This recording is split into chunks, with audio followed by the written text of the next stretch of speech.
इस वक्त की बड़ी खबर आपको दे दें, हरियाणा के नए मुख्यमंत्री होंगे नायब सिंह सैनी। अभी ये जानकारी आ रही है, नायब सिंह सैनी जो कि कुरुक्षेत्र से सांसद हैं, ओबीसी समाज से ताल्लुक रखते हैं, वो हरियाणा के नए मुख्यमंत्री होंगे। बीजेपी विधायक दल की बैठक में नायब सिंह सैनी के नाम पर मुहर लग गई है।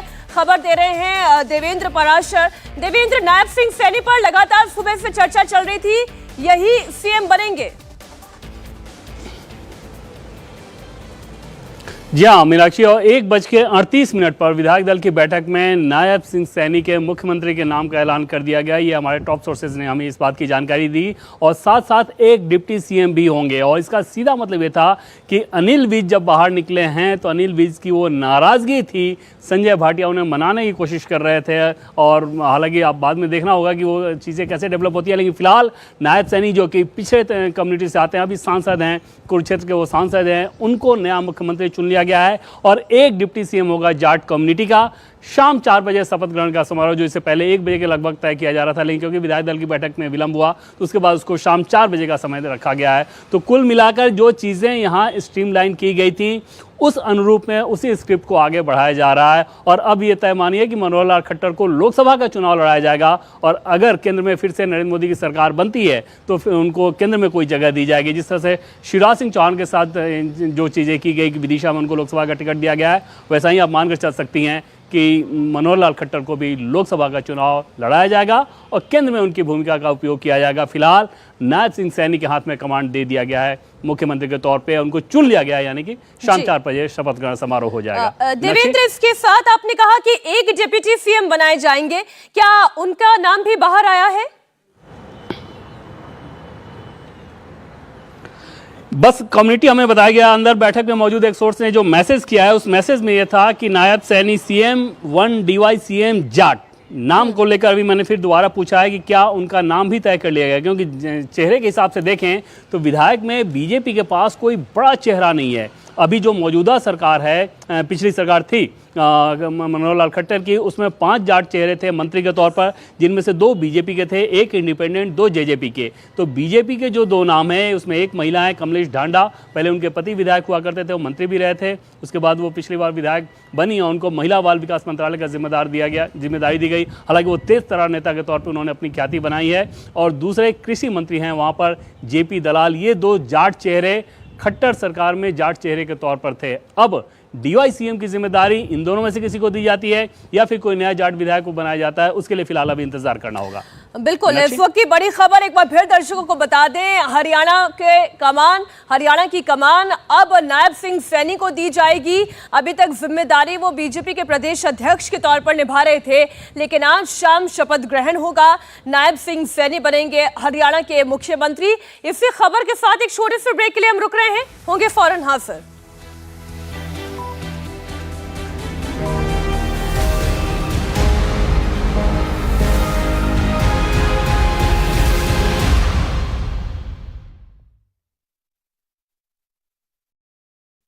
Oh my God!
Oh my God! OMG presented by Pudin हरा फिज अंदर एसिडिटी छूमंतर।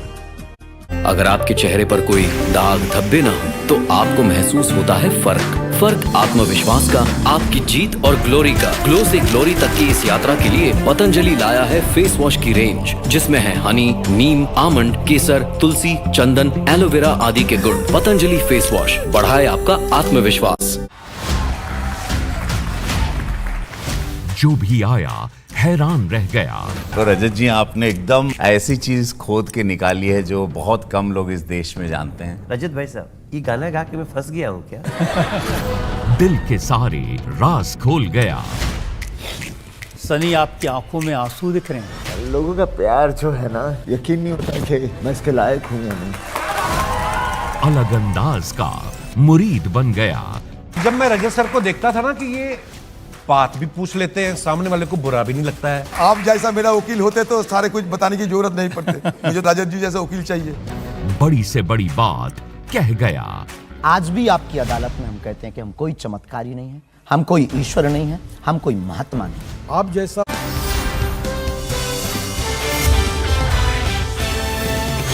इंडिया टीवी, आपकी आवाज।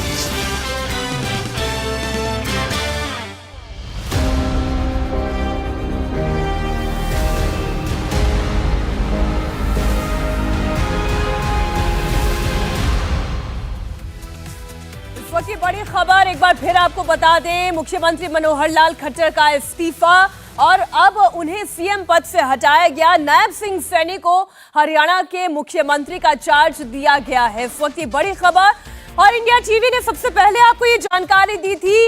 इंडिया टीवी ने सबसे पहले आपको ये खबर दी, शाम 4 बजे नई सरकार का शपथ ग्रहण होगा। हरियाणा में मुख्यमंत्री नायब सिंह सैनी होंगे और उनके साथ एक डिप्टी सीएम भी होगा। यानी कि इस वक्त की बड़ी खबर, मुख्यमंत्री मनोहर लाल खट्टर अब नहीं होंगे, उनकी जगह नायब सिंह सैनी अब ये पद संभालेंगे। शाम 5 बजे शपथ ग्रहण समारोह होगा। हमारे साथ देवेंद्र लगातार जुड़े हुए हैं। देवेंद्र, सुबह से जो चर्चा चल रही थी, आपकी खबर पर मुहर, इंडिया टीवी ने सबसे पहले ये खबर दी, शाम 5 बजे शपथ ग्रहण, नायब सिंह सैनी का नाम, इसका चुनाव होना।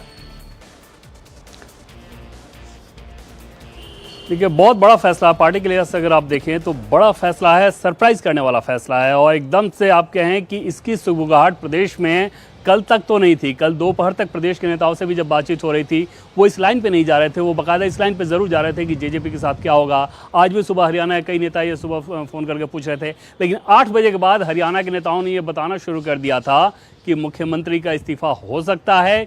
जेजेपी से तो हम लोग अलग हो ही रहे हैं, मुख्यमंत्री का भी इस्तीफा हो सकता है। और जो 2 नाम शुरुआती तौर पे ही बताए गए थे, ये हरियाणा बीजेपी के नेताओं के द्वारा, वो नाम, उसमें पहला नाम था नायब सिंह सैनी का, जो कि मौजूदा प्रदेश अध्यक्ष हैं, उनका नाम बताया गया। दूसरा नाम संजय भाटिया का है। ये 2 नाम लगातार वो लोग बता रहे थे कि इन दोनों में से कोई मुख्यमंत्री हो रहा है। नायब सिंह सैनी को लेकर सबसे ज़्यादा नाम आ रहा था। जैसे अगर हरियाणा के आप 10 लोगों से पूछें तो कम से कम 6 जरूर ऐसे थे जो कि ये कह रहे थे कि नायब सिंह सैनी को मुख्यमंत्री बनाया जा सकता था। 2 ये कह रहे थे कि खट्टर को बनाया जा सकता है, अगर एवरेज के हिसाब से देखें तो उस लिहाज से नायब सिंह सैनी की प्रोबेबिलिटी तो बहुत ज़्यादा दिख रही थी। पार्टी ने पिछड़े चेहरे के तौर पे इनका चयन किया था, उनको प्रदेश अध्यक्ष की कमान दी। और जैसा कि पहले हम लोग बात करते रहे कि अगर व्यक्तित्व के हिसाब से मीनाक्षी आप देखें तो पिछले 5 सालों से मैं इनको पार्लियामेंट में देख रहा हूँ, जिस प्रकार की छवि मनोहर लाल खट्टर रखते हैं, कमो बेस आपको वही छवि उनको दिखेगी, वही सहजता, वही दूसरों से बहुत आसानी के साथ मिलना जुलना, बातचीत करना, ये ऑलरेडी उनके व्यक्तित्व का हिस्सा है। और क्योंकि संगठन में उन्होंने बहुत नीचे लेवल से काम करना शुरू किया था, अलग अलग लेवल पे वो काम किए हैं, जिला के स्तर पे उन्होंने काम किया, प्रदेश के स्तर पे काम किया, उसके बाद उनको सांसद की का टिकट दिया गया, वो चुनाव जीते, फिर प्रदेश अध्यक्ष की जिम्मेदारी दी गई। उसके बाद जिस प्रकार से हरियाणा में उन्होंने काम किया, उससे भी पार्टी का टॉप लीडरशिप काफ़ी खुश था। तो ये सारी चीज़ें उनके फेवर में रही हैं और निश्चित तौर पर उनके ऊपर एक बड़ी जिम्मेदारी ये रहेगी कि अब मनोहर लाल खट्टर ने जो 10 साल, लगभग तकरीबन 10 साल जो शासन चलाया, उस शासन को आगे बेहतर तरीके से चलाएं, ताकि लोकसभा चुनाव तो अभी सामने है और उसके बाद आगे फिर विधानसभा चुनाव जब आएगा तो इन दोनों को लेकर ही उनके ऊपर भी एक बड़ी जिम्मेदारी रहेगी, क्योंकि पार्टी की तरफ से एक बड़ा भरोसा किया गया है। आप देखें तो अनिल विज जिस प्रकार से बाहर आए हैं, मीनाक्षी लगभग तय मानिए कि अनिल विज का बाहर आना सिर्फ और सिर्फ नाराजगी की वजह है। और अनिल भी मनोहर लाल खट्टर के लिए भी समस्या क्रिएट करते थे। हालांकि अभी आप देखें तो सीएम चुने जाने से पहले तक नायब सिंह सैनी और अनिल विज के संबंध बहुत अच्छे बताए जाते रहे हैं, लेकिन अब इक्वेशन आ गया, उनको संभालना होगा बीजेपी का। देखिए, अनिल विज की नाराजगी अपनी जगह है, सीनियर लीडर हैं, प्रोबेबल कैंडिडेट हमेशा रहे हैं। अब वो अगर सीएम नहीं बन रहे हैं और नायब सिंह सैनी सीएम बन रहे हैं तो बेशक पार्टी ने कास्ट फैक्टर को भी ध्यान में रखा होगा। देवेंद्र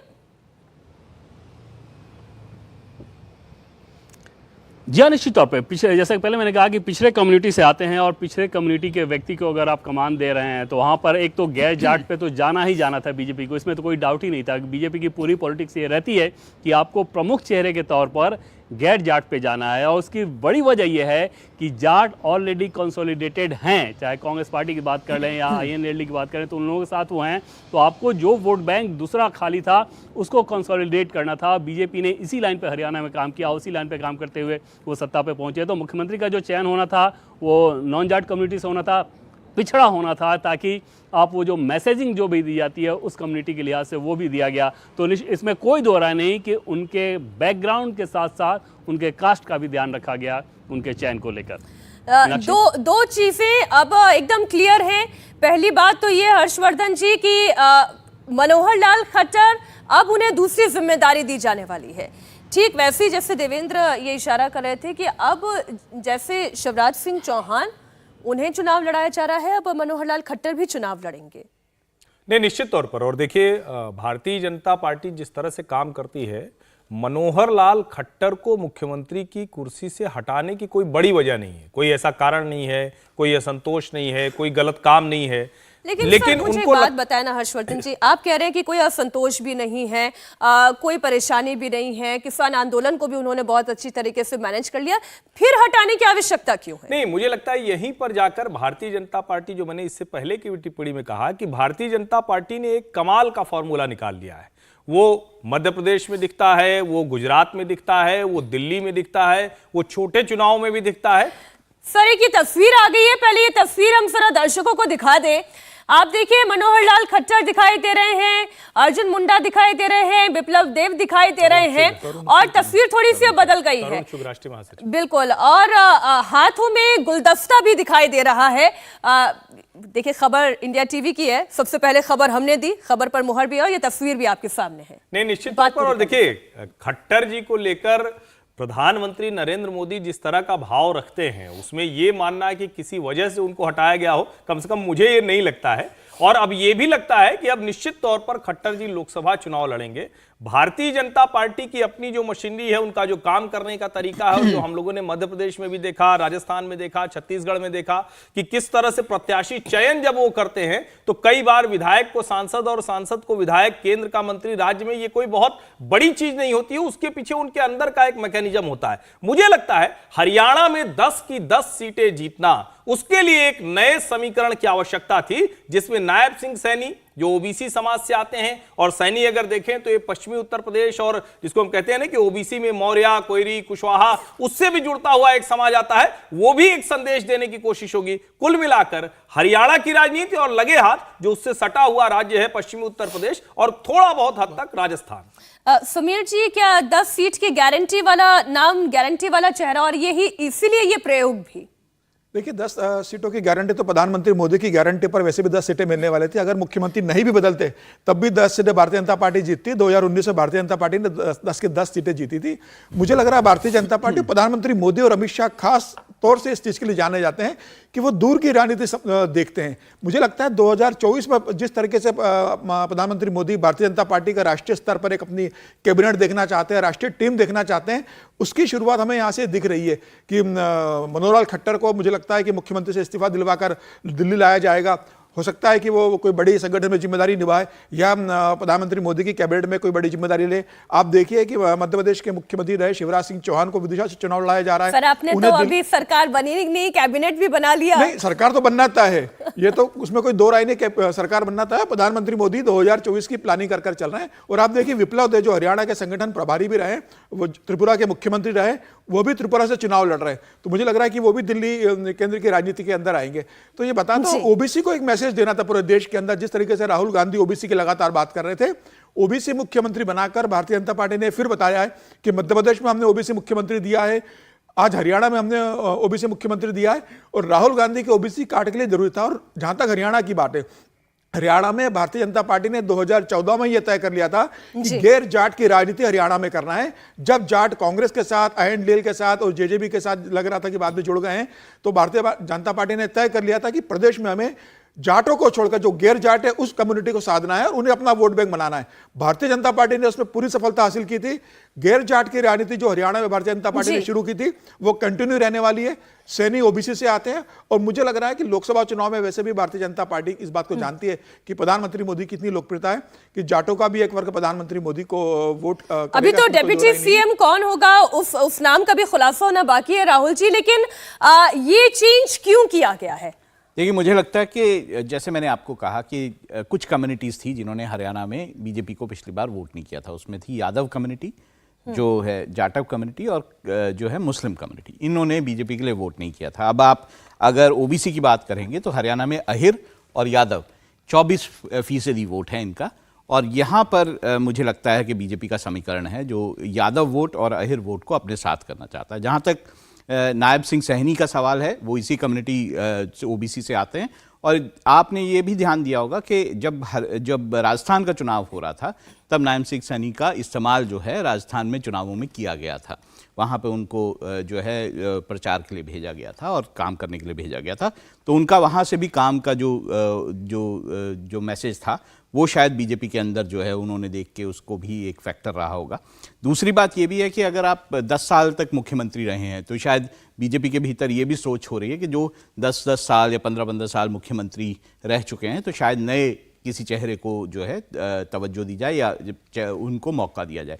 मैंने आपको एक बात ज़रूर बताई थी कि जो किसान का पूरा मसला है वो भी शायद कहीं ना कहीं बैक ऑफ माइंड रहा होगा कि किस तरह से उस जो वो फैक्टर है उसको भी कहीं से नलीफाई किया जाए। लेकिन ये जो आपने बात कही ना 10 साल से जो सीएम है वहां पे चेहरा बदलने की जरूरत है, क्या एक कारण ये भी हो सकता है देवेंद्र, जिस तरफ इशारा राहुल महाजन जी कर रहे हैं कि 10 साल की उनकी लीडरशिप रही, लीडरशिप भी अच्छी रही, कोई नाराजगी भी नहीं रही, और जो नाराजगी रही छोटी मोटी उसे भी दूर किया जाता रहा, लेकिन अब जरूरत है एक नया चेहरा देने की।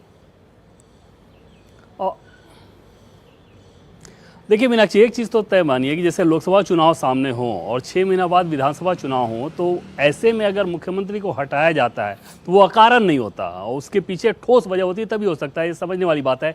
मसला ये है कि वो वजह नहीं पता, वो पब्लिक डोमेन में नहीं है, वो किसी टॉप लीडरशिप के द्वारा वो जानकारी नहीं मिली है कि टॉप लीडरशिप को आखिर ऐसा क्यों लगा कि अब ये बदलाव होना चाहिए। क्योंकि अगर प्रदेश के नेताओं की बात करें मीनाक्षी, तो इनके मुख्यमंत्री बनने के साथ ही लगातार ये आवाज़ें हमेशा समय पर आते रही थी कि ये ठीक तरीके से नहीं चला रहे हैं, इनको बदला जाना चाहिए। और जैसे कि पहले मैंने आपको बताया था कि एक बार तो बाकायदा तब के राष्ट्रीय अध्यक्ष अमित शाह ने एक बैठक में ये क्लियर किया था कि मुख्यमंत्री के तौर पे मनोहर लाल खट्टर बने रहेंगे, और समय प्रदेश के जितने बड़े नेता हो सकते हैं वो सब उस बैठक में मौजूद थे। और तब राष्ट्रीय अध्यक्ष के द्वारा इस बात को कहा जाना, अब समझ सकते हैं कि वो कितना लाउड एंड क्लियर मैसेज था।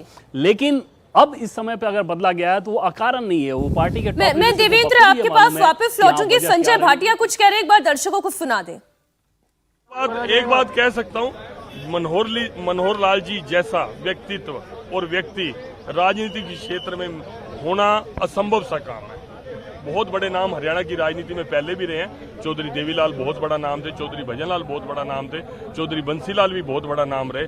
लेकिन जो लाइन मनोहर लाल जी ने खींची है, मुझे लगता है उस लाइन तक पहुंचना भी मुश्किल है। जिस ईमानदारी से उन्होंने बच्चों को, युवाओं को नौकरी दी, जिस तरह सारे सिस्टम को डिजिटलाइजेशन करने की वो करी, ये मतलब एक असंभव सा काम था। आज ऑनलाइन बैठे बैठे आपको सुविधा, आप तो पत्रकार भाई हैं, आप इतने समय से इतना संघर्ष कर रहे थे। मैं समझता हूँ जितना पत्रकारों के लिए मनोहर लाल जी ने संवेदना रखी, अपनापन रखा, उससे पहले आप किसी मुख्यमंत्री का नाम बता दीजिए, कोई एक भी ऐसा नहीं। मंत्रिमंडल में बदलाव होगा, कुछ चेहरे बदले? ये देखिए, ये मुख्यमंत्री जी जो अब शपथ लेंगे उनका एकाधिकार है, वो किसको मंत्रिमंडल में रखें, किसके साथ टीम का, अपनी टीम बनाने का उनका अधिकार है और वो पार्टी की सलाह से ही बनाएंगे। ये एक सेकंड स्टेप है। अभी पहला स्टेप ये था, विधायक दल की बैठक हुई जो आपके सामने। आपका भी नाम चल रहा है, नई जिम्मेवारी आपको दी जा रही है, क्या है? नहीं, मुझे मेरे से अभी तक इस बारे में, मैं ईमानदारी से कह रहा हूँ, आप मेरे भाई हो, मेरे से अभी तक इस बारे में कोई चर्चा नहीं। मुझे केवल इतना ही मैसेज था कि आप चंडीगढ़ पहुंचे और मैं उस नाते से अभी मैं वहां पे शपथ ग्रहण समारोह है, उसके नाते से मैंने कुछ कार्यकर्ताओं को फोन किया। 10 की 10 जीतेंगे, पिछली बार भी जीती थी। 10 की 10 आज पूरा देश राममय है। आज मोदी जी ने इस देश को इतना ताकतवर देश बनाया और कहां तक लेके गए हैं। जैसे मनोहर लाल जी ने प्रदेश के अंदर काम, एक एग्जांपल सेट, अगर मेरे को उनके सवाल का जवाब देने देंगे तो मैं आपका शुक्रिया। हाँ बिल्कुल। तो मुझे लगता है मनोहर लाल जी ने जिस तरह स्टेट को आज पूरे हिंदुस्तान के अग्रणी स्टेटों में बना दिया और मोदी जी ने जिस तरह देश को पूरी दुनिया के अंदर सर्वश्रेष्ठ देश बनाने की ओर है, और मैं समझता हूं कि 10 की 10 सीटें भारतीय जनता पार्टी ही जीतेगी। तो फिर नहीं, फेर बदल को आप लोकसभा चुनाव के साथ, विधानसभा चुनाव के साथ, मतलब लीडर उसके साथ जोड़ के मत देखिए पार्टी किस समय क्या करती है। अभी आप सुनिए कि मध्य प्रदेश के अंदर हमारे मुख्यमंत्री मोहन यादव जी राजस्थान में बने, जिन नामों की आप चर्चा कर रहे थे, जिन नामों की मीडिया चर्चा कर रहे थे, वो नहीं बने, दूसरे बने। तो ये मैं समझता हूँ संगठन की राय मशवरा और वहाँ के विधायक दल का फैसला रहता है। हाँ जी, पद की रेस में था, सुबह से चल रहा है संजय भाटिया। देखिए, मैंने पढ़ा सोशल मीडिया में आप सब भाइयों के माध्यम से मुझे पता चला कि मेरा भी नाम चल रहा है। मेरे से तो किसी की कोई चर्चा नहीं हुई, ना मेरी किसी से बात हुई। हमारे यहाँ बात करना और बात करके इस अपने आप को ये रेस आप बनाते हैं, कोई ऐसा कुछ भी नहीं है। मेरे से आप किसी एक व्यक्ति ने, अगर क्षेत्र से बने सैनी साहब सीएम, आप भी उनके कृपा पात्र सांसद बने, तो मतलब ये था कि आपका उनके नहीं, मैं समझता हूं कि यहाँ पर कोई किसी व्यक्ति का कृपा पात्र नहीं होता। व्यक्ति की मैं समझता हूँ पार्टी संगठन का निर्णय होता है कि किस कार्यकर्ता को कैसे ग्रूम करके करना। हमारे यहाँ व्यक्तिनिष्ठ काम नहीं होता। ये कांग्रेस के अंदर कल्चर है कि हुड्डा साहब का बेटा जितना भी नकारा हो, चाहे वो लोकसभा का चुनाव भी हार जाए, लेकिन हुड्डा साहब की जिद के कारण उसको राज्यसभा में भेजना ही पड़ेगा, शैलजा जी को घर ही बिठाना पड़ेगा। और सीने हमारे यहाँ बीजेपी के अंदर ये सिस्टम नहीं चलता। बीजेपी नहीं, अभी मुझे नहीं लगता ऐसी कोई आधिकारिक रूप से कोई अभी बयान आया कि उनके साथ बयान तोड़ दिया गया। मैंने तो कम से कम मैंने तो देखा नहीं, ना उनकी तरफ से आया ना हमारी तरफ से आया। अब है समर्थन, अब बहुमत है ही, आपका खुद ही मीडिया दिखा रहा है। इंडिपेंडेंट्स के बयान भी आ रहे हैं। 41 तो सिंबल के ऊपर ही समर्थन लेंगे, अलायंस रहेगा, क्योंकि आपके पास नहीं। देखिए, जेजेपी ने पहले भी समर्थन दिया था, वो अपना समर्थन जारी रखे तो इसमें कौन ऐतराज कर सकता है। कैबिनेट में जगह मिलेगी? नहीं, ये वो कैबिनेट में रहना चाहेंगे, अपनी इच्छा जताएंगे तो उसके ऊपर भी पार्टी विचार करेगी। लेकिन इस तरह के सारे निर्णय मीटिंग में बैठकर केंद्रीय पार्लियामेंट्री बोर्ड, केंद्रीय नेतृत्व और मुख्यमंत्री के साथ जो शपथ लेंगे उनसे सलाह करके करें। बताया जा रहा है कि जो निर्दलीय विधायक हैं उनको कहा जा रहा है कि मंत्रिमंडल में शामिल किया जाए। देखिए, अब किसी निर्दलीय विधायक के साथ बातचीत हुई हो तो बात करने वाले को पता और निर्दलीय विधायक को पता। लेकिन मैं समझता हूँ अभी इस स्टेज पर इस तरह की कोई चर्चा किसी के सीएम कितने बनाए जाएंगे? नहीं, ऐसा मीडिया के थ्रू है डिप्टी सीएम बनाया जाएगा, मुझे नहीं लगता। अभी डिप्टी सीएम के लिए दरवाजे खुले हैं आपके क्या? नहीं ले भाई सब, बंद किसने करे हैं? बंद तो किसी ने करे ही नहीं, बंद किसी ने करे नहीं। किसी ने आपको केवल मुख्यमंत्री बदला गया है, सरकार वही है। नहीं, मैं सुनो, मुख्यमंत्री ने पूरी कैबिनेट के साथ अपना रिजाइन दिया, आपके सामने है। अभी जो शपथ होगी मुख्यमंत्री लेंगे, वो जेजेपी उसके साथ जुड़ेगी नहीं जुड़ेगी, ये तो अभी आपके सामने 1-2 घंटे में सारी बात। नाराज हो गए हैं देवेंद्र, संजय भाटिया जो कह रहे थे वो ये कह रहे हैं कि गठबंधन टूटने का कोई ऑफिशियल स्टेटमेंट तो किसी भी दल की तरफ से नहीं आया है, हमारे दरवाजे खुले भी हैं। अब मंत्रिमंडल बनेगा, वो हमारे साथ होंगे या नहीं होंगे, कोई बात क्लियरली वो कह ही नहीं रहे हैं। ये क्या इंडिकेशन है? निश्चित तौर वो इस वजह से कि वो इस भूमिका में नहीं है कि वो इस बात को कहें। अन्यथा आप देखें तो दुष्यंत चौटाला ऑलरेडी इस्तीफा भेज चुके हैं और बीजेपी की तरफ से कम्युनिकेट किया जा चुका है कि हम एक भी लोकसभा सीट आपको नहीं देंगे। उन्होंने 2 लोकसभा सीट की डिमांड की थी, एक भिवानी महेंद्रगढ़, दूसरा हिसार, और इन दोनों सीटों के बारे में बीजेपी की तरफ से 2 टूक शब्दों में मना कर दिया गया था कि इन दोनों को छोड़िए, इसके अलावा भी कोई तीसरी सीट भी अगर आप चाहें वो भी हम एक भी सीट देने की स्थिति में नहीं है, और बीजेपी लोकसभा अपने दम पर ही चुनाव लड़ना चाहेगी। तो उस लिहाज से आप समझ सकते हैं कि उसके बाद उसमें बाकी क्या रह गया। हाँ, मैसेजिंग को लेकर पार्टी ये ज़रूर सतर्क है कि कोई वैसा मैसेज ना चला जाए जिससे ये लगे कि हाँ एंटी जाट जैसी कोई छवि बन रही है बीजेपी की। बीजेपी इस बात को लेकर हरियाणा में विशेष तौर पर सतर्क रहती है कि कोई वैसी छवि अपनी तरफ से नहीं बननी चाहिए। हालांकि हरियाणा में आप देखें तो जाट कम्युनिटी ट्रेडिशनली, क्योंकि बीजेपी INLD इनको वोट करते रहे हैं, तो वो बीजेपी से एक तरह से दूर ही हैं और गैर जाट वोट बैंक को बीजेपी साथती है, लेकिन कम से कम बयानों में वो मैसेज नहीं देती। और उसी हिसाब से संजय भाटिया ने भी बचने की कोशिश की होगी। ये समीर जी, जिस तरीके से संजय भाटिया जी का बयान था उससे तो ये लग रहा था कि वो डोर्स वाकई में ओपन है, आगे भविष्य की राजनीति के लिए भी ये जरूरी है। निश्चित में देखिए, भारतीय जनता पार्टी जब राजनीति करती है तो संगठन के अंदर उनका एक रहता है कि किसी भी दल का अगर कोई भारतीय जनता पार्टी के साथ जुड़ना चाहता है तो भारतीय जनता पार्टी उसके साथ चर्चा जरूर करती है, और कभी ऐसा नहीं रहा कि किसी के साथ भारतीय जनता पार्टी कह रहा है कि इसे कभी भी नहीं लेंगे। जम्मू कश्मीर के अंदर आप देखिए, महबूबा के PDP के साथ भारतीय जनता पार्टी सरकार बना सकती है, गठबंधन के बाद में अलग हो सकते हैं। अन्य राज्यों में भी आप देख सकते हैं गठबंधन की सरकारें बनी हैं। तो JJP तो सरकार में रही है, भारतीय जनता पार्टी को उन्होंने समर्थन दिया था। 2000 जब दूसरी बार जब मनोहर खट्टर मुख्यमंत्री बने तो JJP के समर्थन से बने थे, दुष्यंत चौटाला उसमें उप मुख्यमंत्री बने।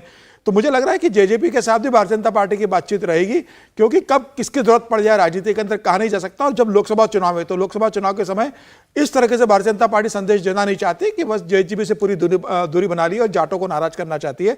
मुझे लग रहा है भारतीय जनता पार्टी दरवाजा और खिड़की दोनों खुला रखेगी JJP के लिए। अब ये JJP को तय करना है कि भारतीय जनता पार्टी जिस शर्तों पर JJP को सरकार में लेना चाहेगी हरियाणा में, वह उन्हें स्वीकार होगा कि नहीं होगा। मुझे लगता है कि अब जब मुख्यमंत्री बदल दिए गए हैं, सैनी मुख्यमंत्री बन गए, तो इस बात की संभावना कम है कि अब उप मुख्यमंत्री चौटाला को फिर बनाया जाएगा, दुष्यंत चौटाला को बनाया जाएगा, या सरकार में उनका वही दखल होगा जो पहले सरकार में उनका प्रभावशाली। इसी पर हम जानकारी ले लेते हैं। कांग्रेस का पहला रिएक्शन आ चुका है। कांग्रेस का ये पहला रिएक्शन है, लगातार सुबह से घटनाक्रम जो चल रहे थे उसमें पहली बार कांग्रेस का रिएक्शन आया है। क्या कह रही है कुमारी शैलजा, एक बार सुनते हैं। किया गया ये तो आप देखते हैं कि एक तो इनका सबसे पहले गठबंधन टूटा। गठबंधन क्यों टूटा, क्या कारण हुआ, इसके बारे में पता चलना चाहिए। भाई आप देश भर में घूम रहे हैं, कभी किसी से गठबंधन कर रहे हैं, कभी किसी से कर रहे हैं, लेकिन हरियाणा में 5 साल आपने सरकार चलाई और जितनी बुराइयां थी आप एक धड़े के ऊपर थोप कर अपने आप को पाक साफ दिखाना चाहते हैं। मुख्यमंत्री को बदल रहे हैं और ये सोचते हैं कि अब इस तरह का एक और नकाब अपने चेहरे पर लाएंगे और ये कि हरियाणा की जनता को फिर से बरगला देंगे। ऐसा नहीं होगा। हरियाणा ने देख लिया, 10 साल के करीब होने को आ रहे हैं कि जो हरियाणा में कुशासन चला है, हरियाणा की जनता असलियत जान गई है। अब ये चाहे चेहरे बदलें, चाहे नकाब बदलें, इससे कोई फ़र्क नहीं पड़ेगा। विकल्प कांग्रेस है और हरियाणा के लोग कांग्रेस की ओर देख रहे हैं। मैम, आपको लग रहा है कि भविष्य में इस तरीके की स्थिति बीजेपी के अंदर बनी रहेगी और आपको एज अ वैकल्पिक पार्टी जो है तमाम नेता देख रहे हैं और लोकसभा में आप लोगों के लिए काफ़ी फायदेमंद आप देखते हैं कि राहुल जी ने जिस दिन से अपनी पद यात्रा की थी तब से भारतीय जनता पार्टी में भी बदलाव, इनकी जो एक बोलते हैं कि घबराहट, पैनिक, वो सामने आने लगी। और अब जब दूसरी बार राहुल जी न्याय यात्रा कर रहे हैं, लोगों के मुद्दों को लोगों के बीच में जाकर उठा रहे हैं, उससे जो एक बदलाव आ रहा है, लोग बदलाव की ओर चल पड़े हैं, उसी का एक नतीजा आपने हरियाणा में देखा है। अभी जो आज हुआ, गठबंधन टूटा, इन्होंने अपना चेहरा बदला, इनकी घबराहट सामने आई है और ये बेशक कितना ही अब कुछ करने का प्रयास करें, टू लिटिल टू लेट जो ये हो रहा है, ये विश्वास अपने लोगों का भी खो चुके हैं, अपने विधायकों का भी खो चुके हैं और हरियाणा की जनता का भी खो चुके हैं। क्या कहोगे कि अब वाकई में जैसे कुमारी शैलजा कह रही थी कि ये बीजेपी है जो घबरा रही है, जो परेशान हो रही है, टू लिटिल टू लेट जो उन्होंने कहा कि मुख्यमंत्री का आप चेहरा बदल कर आकर करना क्या चाह रहे हैं, या फिर वाकई में कांग्रेस की अपनी स्थिति हरियाणा में डावाडोल है, या फिर वो कुछ और संभावनाएं इसमें तलाश रही हैं, या संभावनाएं कांग्रेस की हरियाणा में धूमिल हो रही हैं। हम करेंगे चर्चा एक छोटे से ब्रेक के बाद। आप देखते रहिए कहानी कुर्सी की।